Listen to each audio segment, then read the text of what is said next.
Hi, నమస్తే అండి.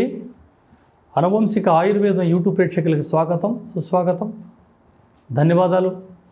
నాకు ఫోన్లు చేసి మీ సమస్యలకి పరిష్కారాలు అడుగుతున్నారు.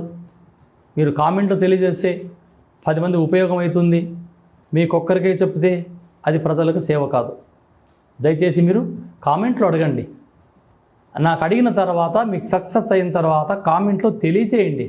గురుగారు చెప్పిన వైద్య విధానం పాటించాము, మాకు సక్సెస్. మీ పేరు ఊరు అక్కడ కనపరచడానికి అవసరం లేదు. మీ ఫోన్ నెంబర్ అస్సలు కనపడదు కూడా. నేను చెప్పే వైద్య విధానం ప్రపంచ దేశాలకే కావాలని మీరొక్కరు తెలుసుకొని మీరు సైలెంట్ ఉండకండి. మీకు తెలిసిన తర్వాత 10 మందికి తెలియజేయండి. ఒక మెసేజ్ అవుతుంది. ఈరోజు తినే ఆహారాలు సరిగ్గా లేవు. కల్తీ నూనెలు, ఈ వేడి తాపానికి ఆ చల్లదనంగా ఉండే ఐసులు తిని, ఆ శీతల పానీయాలు, కూల్ డ్రింకులు తాగి గొంతంతా చెడిపోతుంది. కంఠం సరిగ్గా ఉండదు. మాట మాటకి ఏదో ఒక గొంతులో అడ్డుకుంటుంటుంది, అడ్డంగా ఉంటుంది. ఏదో నస తగ్గుతూ ఉంటారు. గల్ల రాదు, నోట్లో నీళ్ళు ఊరుతూనే ఉంటాయి. వీటితో చాలా సమస్యలకి ఎదుర్కొంటున్నారు. ఇక ఆఫీసులో జాబ్ చేసే వాళ్ళు అయితే వాళ్ళు తగ్గుతూ ఉంటే పక్కనోడు మాస్క్ వేసుకోమంటాడు. ఎందుకంటే ఈ కరోనా అట్లా మొదలయ్యింది, ఈ తగ్గు తుమ్ములతో మొదలయ్యింది. ఇన్ని సమస్యలతో బాధపడుతుంటారు. వీటి కోసం పులిపాని గారు ఒక గొప్ప ఔషధాన్ని ప్రపంచానికి పరిచయం చేశాడు. ఆ రోజుల్లోనే వందల సంవత్సరాల కిందే ఈరోజు వస్తున్న రోగాల గురించి అప్పటికే ప్రస్తావన గావించారు మహనీయులు. ఈరోజు వాళ్ళకి మనం పాదాభివందనం చేయాలి. వాటి కోసం అంగట్లో దొరికే కరక్కాయ చూర్ణం తెచ్చుకొని ఒక అరకప్పు కరక్కాయ చూర్ణం తయారు చేసుకొని ఒక అరకప్పు వాటర్లో ఒక 1/2 టీ స్పూన్ కరక్కాయ చూర్ణం వేసి బాగా వేడి చేసిన తర్వాత దాన్ని వస్త్రఘాళితం చేసి ఉడపోసుకొని అందులో 2 టీ స్పూన్ల తేనె కలిపి ఉదయం ఒక 1/4 కప్పు, రాత్రికి ఒక 1/4 కప్పు సేవిస్తే, అంటే ఒక 20 ml తీసుకుంటే ఒక వారం లోపల ఈ కంఠానికి వచ్చిన సమస్యలు దూరమే కాక మీ శరీరంలో కపానంతా మలద్వారం ద్వారా నెట్టివేస్తుంది. 50 నుంచి 60 రూపాయలు లేక 100 లోపలే కరక్కాయ చూర్ణం ఒక పాకెట్ తీసుకుంటే ఆ ఇంటికంతా వస్తుంది అది.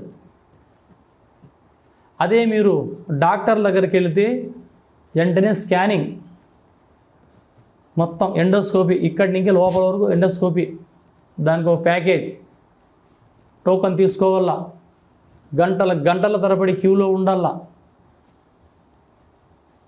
ఆ తర్వాత ట్రీట్మెంట్, ఓపీలు డబ్బులు కట్టాలా, సపరేట్గా మందులకు డబ్బులు, హాస్పిటల్కి వెళ్ళడానికి ఆటో లేదా వెహికల్, దానికి పెట్రోల్. మానవ జీవితం లాస్ట్కి ఈ పరిశోధనలు, టెస్టింగ్లోనే నాశనమైపోతున్నారు. అందుకోసమే ఆహారం తీసుకునేటప్పుడు శుభ్రంగా నమలండి, కూర్చొని నీళ్లు తాగండి, అర్ధరాత్రులు లేచి నీళ్ళు తాగకండి.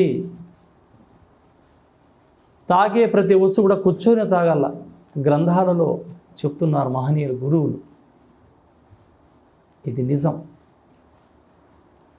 చద్ది మొగాన ముఖం కడక్కనే బెడ్ కాఫీ, అది ఇంకా పెద్ద దరిద్రం. అది కాలకృత్యములు ముగించే వరకు పచ్చి గంగ కూడా ముట్టకూడదు.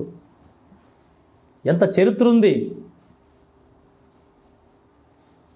దైవారాధన పూర్తి అయ్యేంత వరకు ఒక చెమ్ముడు నీళ్లు కూడా తాగడు రావణ బ్రహ్మ. అటువంటి చరిత్ర ఉంది ఈ భారతదేశానికి. ఎందుకు మీరు చెడిపోతారు? గురువు చెప్పిన మాటని వినండి, ఇది వాస్తవం.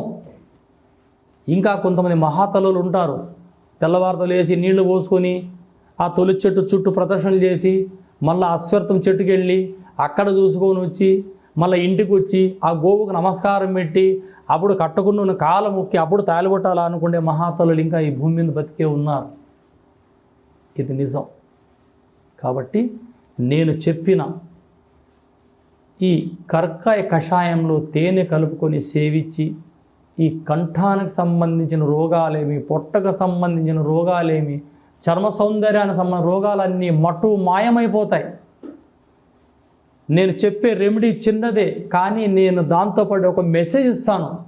ఈ మెసేజ్ వల్ల కూడా అదుపు తప్పిన ఈ మానవాళి దారికి వస్తారని ఆశతో నా యూట్యూబ్లో ఇవన్నీ నేను తెలియజేస్తున్నానండి. స్క్రీన్ పైన నా నంబర్ ఉంటుంది. మీకు ఏదన్నా ఈ ఔషధం గురించి ప్రస్తావన అవసరమైతే ఫోన్ చేసి తెలుసుకొని నా ఛానల్ని సబ్స్క్రైబ్ చేసుకొని నన్ను ఇంకా ముందుకు నడిపిస్తారని ఆశిస్తూ సెలవు తీసుకుంటున్న షేక్ నబీ రసూల్, అనంతపురం జిల్లా ధర్మవరం. జై హింద్.